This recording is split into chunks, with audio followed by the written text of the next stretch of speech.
Hello and welcome to Season 8 of How to Start Up, a podcast for anyone starting a company. Hosted by me, Juliet Fallowfield, founder of PR, communications and podcast consultancy Fallowfield & Mason. It's more important than ever for businesses to incorporate sustainable and ethical practices into their products and services. Not only is this morally the right thing to do, but it also makes commercial sense as customers become more discerning with who they spend their money with.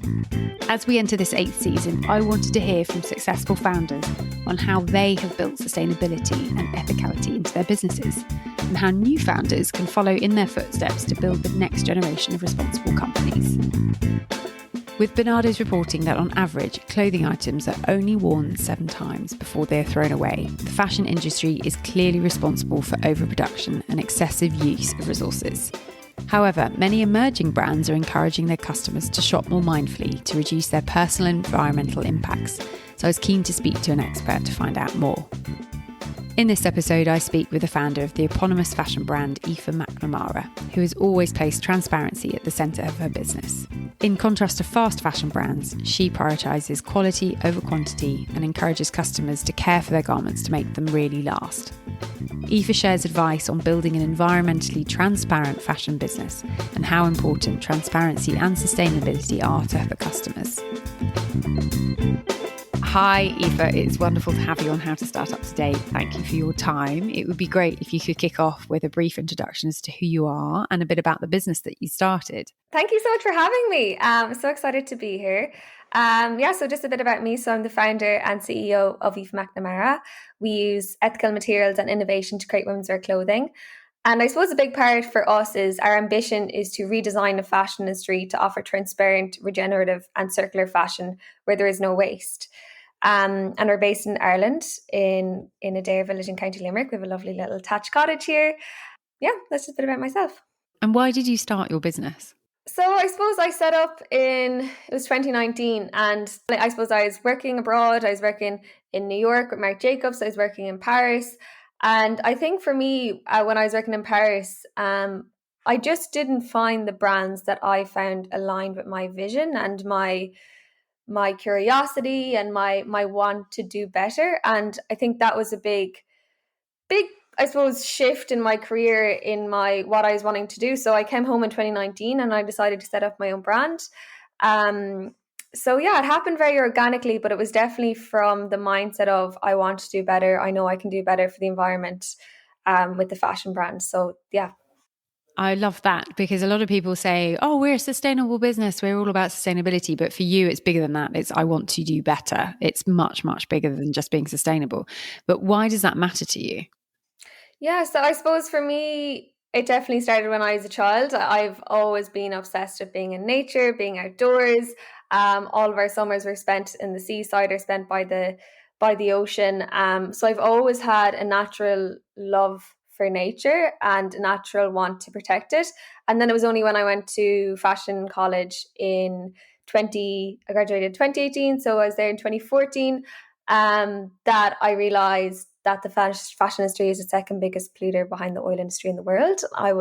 I couldn't believe it. I just didn't even know that was a thing. I didn't even know the fashion industry had impacts on the environment. So when I figured that out, I was like, okay, I have to do something. We have to do something. Why is everybody still producing fast fashion? What is going on? So for me, it started at a young age, I suppose, with my love for the environment. And then when I figured out the impacts it had, it all just stemmed from there. And so a lot of people talk about sustainability. What does that mean to you?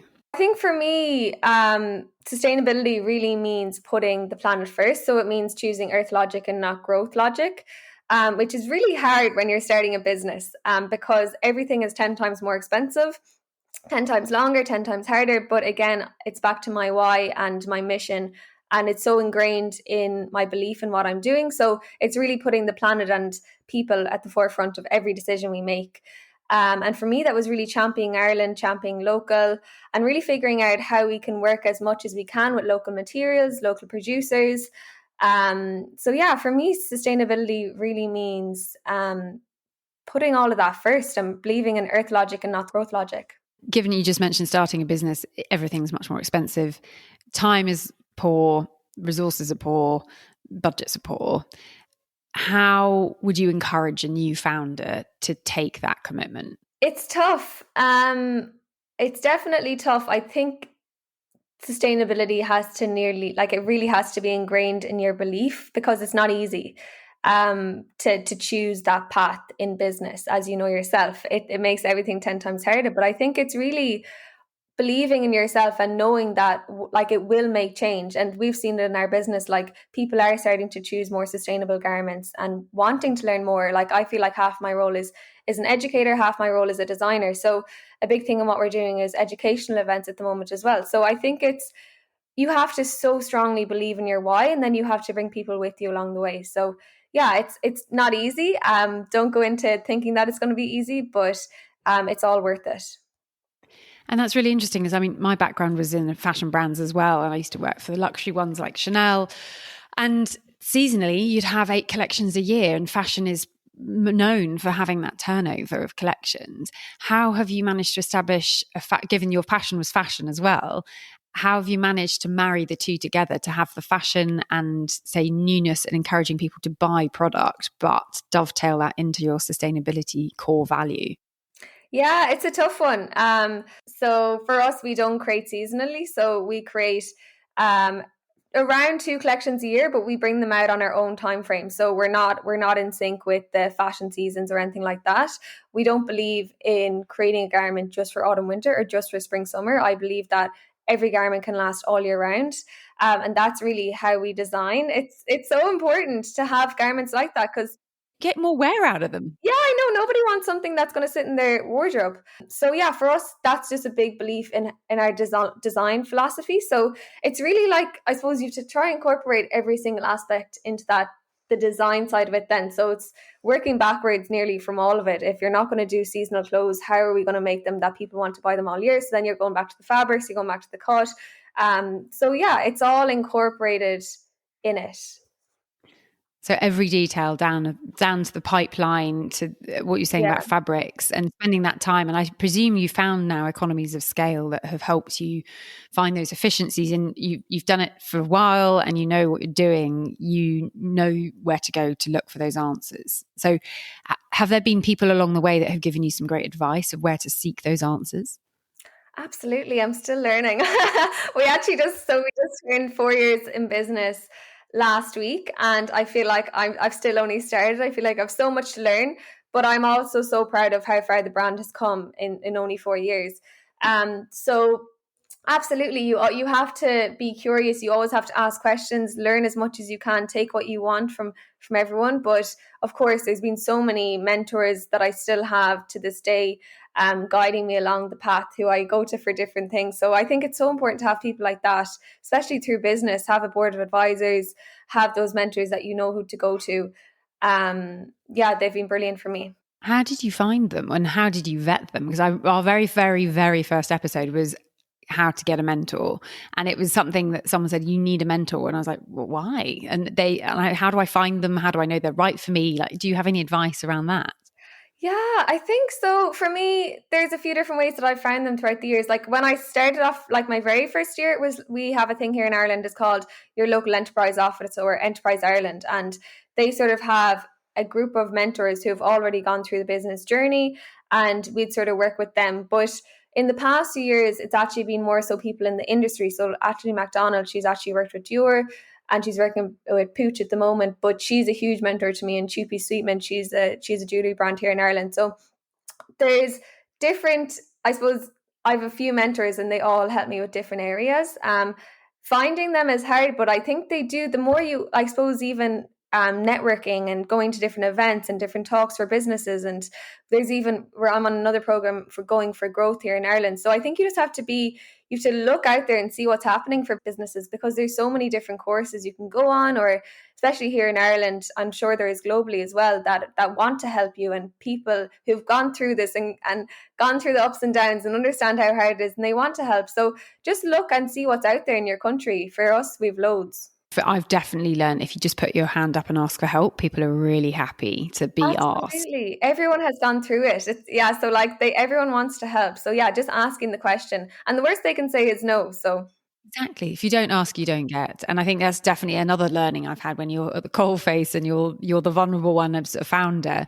You get really comfortable with being really uncomfortable. And it's totally Yes. normal. Every day you're like, I have absolutely no idea what happened to today. It was meant to be this and now it's that. And is there advice for somebody who wants to go into the fashion sector of like good resources they should start learning from? If they're not quite ready to take the leap yet, is there some prep work they could be doing before they take the leap?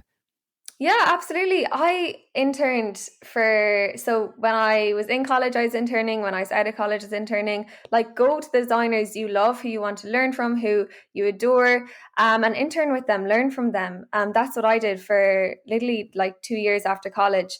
I just interned in loads of different houses. I was trying to figure out even what exact area I wanted to go in. So I think interning is so important and learning from them. And then the other thing is I did even courses, small courses in sustainability in Central St. Martin's and in Ireland, which were brilliant. And also learning, I suppose, your knowledge is power. Like, so like whatever you want to learn, you really have to push yourself to know if you want to be the best in sustainability. You have to educate yourself and push yourself the hardest to be the best in sustainability. So you have to know and educate yourself on that. So it's not easy. So for me, it's all those different areas and encompassing them, and you have to be really curious, I think, is a really important area as well with sustainability. It's a responsibility as well. A lot of people said to me, as long as you're okay with the roller coaster and the weight of responsibility, you'll be fine. And I was like, I'm definitely not okay with the roller coaster. I'm accepting of it. But the responsibility, I'm weirdly all right with, because like, I have put myself in this position. I've chosen to be here and Mm-hmm. I will deal with that responsibility, but with support, with a mentor, with a coach, with a great accountant, with an amazing team, all the Yeah. people around me to help. How do you manage that responsibility to your clients, to your team, and also to the environment? Yeah. So for me, I suppose it's nearly going back to me as a child. And it's so, I suppose, the want to do better for the environment is so ingrained in me as a person that the responsibility, it is a heavy weight on your shoulders, but it does come naturally in another way. So I feel like for me, I wouldn't do it any other way. Um, it's so important what decisions we make as a sustainable fashion house, because the consumers believe in what we're doing is right. So you have a heavy weight on your shoulders, but we believe in every decision that we're making. Like, we're going for B Corp at the moment, and we'll actually be one of the first B Corp fashion houses in Ireland, which is so exciting. So for us, it's really figuring out how we can really showcase to our consumers that we are trying our hardest. And, this isn't just something that marketing purpose, it's so ingrained in what we're doing, what we're trying to do, and what we believe in. So yeah, I think responsibility for us, it's hard, but it's so important that we're showing up to our customers in the right way. Did you at the beginning set out mission and your vision and really hone that, and that's something you committed to? And if you did, how did you go about doing that? Absolutely. I suppose it's like your business plan at the start of a business. It's sort of in one direction and then it takes 10 different legs. But we honed in on our mission and our vision and what we see the company being. Like, the past, since day one, I've always set out like a 1 year roadmap, a 3 year roadmap. And again, like, it always takes a different direction. But I think it's really important to know the end goal. Even for us, having 100% circular garments, having 100% sustainable materials, all these are huge stepping stones, and we're at 70% sustainable materials at the moment, which is so exciting. But it's really trying to figure out how you can have that roadmap and have that, I suppose, those little steps, those little action steps to get to your bigger mission. And knowing that is so important, because if you're clear on your why and if you're clear on where you see the end goal being, I think that's half the battle, because every decision you want to make in that direction. And when you onboard new team members as well, they can be part of that and know Yeah. why you're striving. We work with clients a lot on their vision and mission before we work on their PR, because Mm-hmm. it just helps every decision that they have to make. It's like, do we want to work with that supplier? Do they fit within our vision and mission? No, it's a no. It's a quick decision. You save time. Yeah. It's weird if you do that work at the get-go. So how does your brand work in tandem with and respect nature? I'd love to know more details as to how, because that was originally how you grew up when you were passionate about the planet and nature. Like, How are you working with it now? Yeah, so a big part for me is all my inspiration comes from nature. So it's literally where I find all my inspiration for every season. It's out in nature. I live in County Clare, the west coast of Ireland, so it's a beautiful part of Ireland, and it's out by the Cliffs of Moher, which you might know of, for a lot of people. But I live out there, so I'm always surrounded by nature and immersed in nature whenever I even start my design process. So that's a big part in my inspiration with nature. But for us, it's really figuring out how we can have more, when it comes to even chemical dyes, how we can use more natural dyes, and so we're not polluting our river streams with chemical dyes. So it's really making small little steps along the way. So stepping away from polyester, what other materials can we use other than a polyester, man-made fiber, which if it goes into the environment, it'll never break down. So how can we use a natural fiber instead of using that? So for us, it's looking at Irish wools, Irish linens, organic cottons, which we're trying to step away from as well. But we also actually had a really exciting collaboration with Pyrotex, and we're using a seaweed fiber. So the cellulose fiber of the seaweed plant mixed with an organic cotton. So that was a huge and very exciting project for us that just launched at the start of this year. So it's really bringing in innovation when it comes to more sustainable materials. And we find materials are one of the biggest parts in our, I suppose, life cycle. When we do our life cycle analysis of our garments, materials seem to be the biggest polluter. And for us, it's really trying to figure out how we can change that. So that's one of the steps that we're doing. Amazing. So the importance of supply chain transparency is really bedded in as well. Absolutely. Yeah. Yeah, it's huge. And I think a big part of, like, for us, we find supply chain transparency is a lot of our customers don't even know where their garments are made, what their garments are made of, who made their garments. So I think for us, supply chain transparency comes back to us being educators and us inspiring and, I suppose, teaching our consumers how the garment was made, what it was made of. So that's a huge project we're working on at the moment. I mentioned life cycle analysis there a second ago, and that's something we're really diving into this year. Is literally like you're able to look at the garment, you can see exactly where it's made, the amount of carbon it emitted, what it's made of, who made it. So that's a huge part of, and a very exciting part of what we're doing at the moment. So yeah, it's really about being transparent with our supply chain and showing our customers what we're doing. And what's the feedback been like from customers? Yeah, no, it's amazing. So we have such a beautiful community here in Ireland, and we have in our Thatch Cottage in Adair Village in County Limerick, we have community events. So they go from conscious movement mornings to educating on natural dyeing, to educating on mending, to how to sew. So for us, our consumers love the educational aspect, and that's really, like, for me, that's so exciting. If someone doesn't even buy a garment, and if we're educating them, that's like the most exciting thing in the world, because they leave that room in our cottage understanding more about the impacts the environment, the fashion industry is having on our environment. So for us, that's a huge part in how we work with our consumers, is the educational events.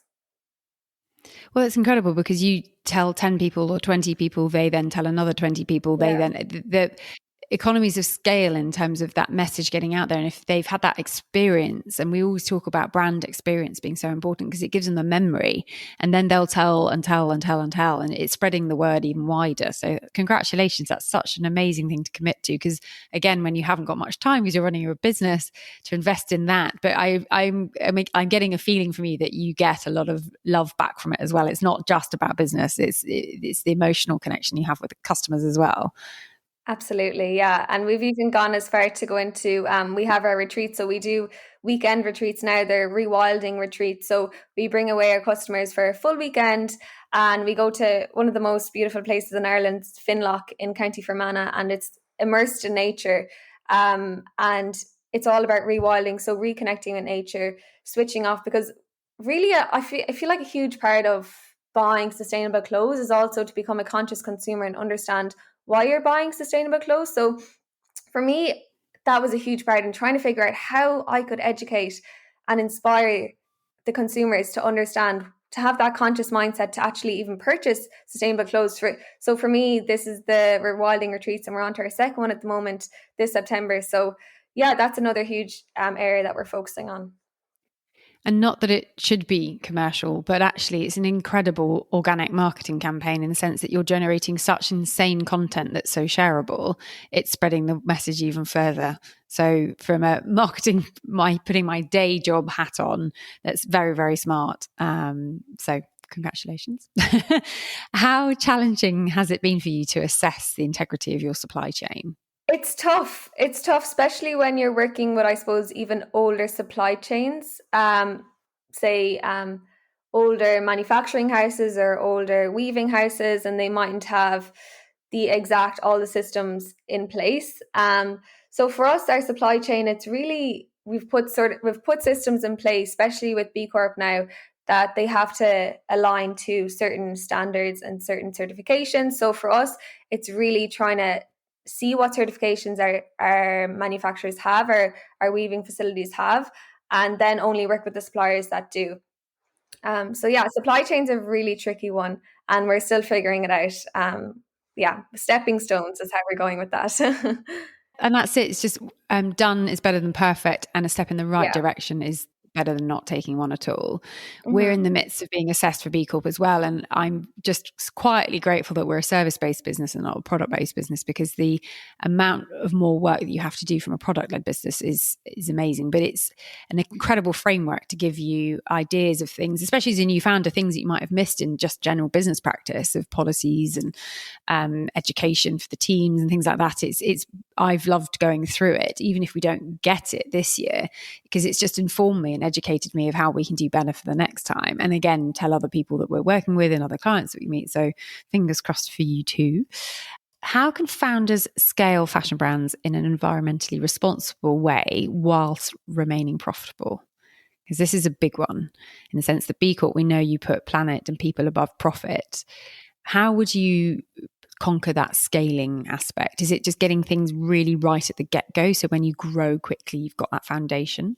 Yeah, I think that's it. I think it's all about the groundwork and the base you put into the company. So like finding the right materials, finding the right buttons, zips, like having all of that in place and putting so much work into that product analysis that you know that that is the most sustainable product at that moment that you can create.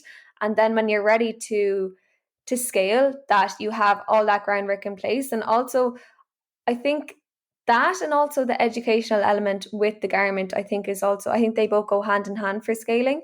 But yeah, for me, it's all about taking a step back, figuring out each garment by themselves. Is it the most sustainable garment that we can create? If not, what can we do to change it? And then once it's ready to go and ready to scale, then you have the perfect product. Yeah. And sorry, I don't want to say perfect because It's never going to be we've so perfect. far Yeah. to go, and yeah, we're only starting at our journey as well. That's a really important point. I think a lot of people are like, we're sustainable. Like, you've just turned a laptop on, you're using electricity, you're not sustainable, but Yeah, you're yeah, I think trying to be more sustainably minded. yeah, exactly. And what would you like to see the fashion industry as a whole do? I mean, this is a huge question, but is there something you'd like to see in the short term and in the long term that the fashion industry should change? I think a big part for me is transparency. In the supply chain, transparency with who made the clothes, what the clothes are made of. I think we're seeing a lot, especially when it's coming to the sustainable marketing area, where we're seeing Mm. like 1% of a collection, 1% of the brand is focusing on this sustainable material, and 99% of the brand is a polyester or a man-made fiber. So I think for me, I'd love to see more transparency and in that like change. And I think it doesn't only come from consumers' mindset and where they're purchasing, the power of the pocket, but I also think it comes from the big fashion houses making change. And in that, the price of even sustainable materials and everything like that will go down because there'll be more people purchasing them. And then, yeah, I think it's just a huge circle. And for me, yeah, I think the biggest thing is supply chain transparency. And penultimate question, what is the most important thing to you in your business? I think honesty. I think for us, this isn't going to be an easy journey through sustainability. And as long as we're honest with our consumers, I think that's a huge part of what we're doing. As long as we're educating, as long as we're inspiring, as long as we're doing the best that we can, I think that is a huge part for us. as a fashion brand. That's really lovely. Yeah, it's just really interesting because everyone, and I don't know about you, but every day I'm another, not hurdle, but another thing that I haven't done yet. And I'm 3.5 years in. I was like, oh yeah, okay, the learning curve is still really damn steep and it's great and I love it. But I was like, I thought I know more by now, but I've learned a lot. There's still so much more to learn. So it's really interesting to get people's perspectives. I know. I feel like we're probably the worst as well, though. You never feel like, even though we might know so much, we never feel like we know enough. Do you know, like we're always probably pushing ourselves. Like I'm the exact same. Even when I get to one stage, I'm like, oh, I actually have way more to learn. I'm nowhere near where I want to be. But yeah, it's like you summit one little hill and there's the next and the next and the next, and you get to there and you're like, oh wow, there's even more. But I think when you're a founder, you love that in a weird, sadistic, addictive way. Unfortunately, it comes with it. Comes the territory. That's why we do it, right? Thank you, Aoife, so much for your time today. It's been fascinating chatting to you, and a huge congratulations on everything you've done with your brand. It's incredibly impressive because you have taken the hard road, and I'm sure the planet will thank you for it. So thank you. Oh, thank you so much. Thank you for having me. That's been beautiful. If you'd like to contact Aoife, you can find all of her details in the show notes, along with a recap of the advice that she has so kindly shared. Thank you for listening to How to Start Up. I hope these conversations offer you some confidence, encouragement, and reassurance that you're on the right track.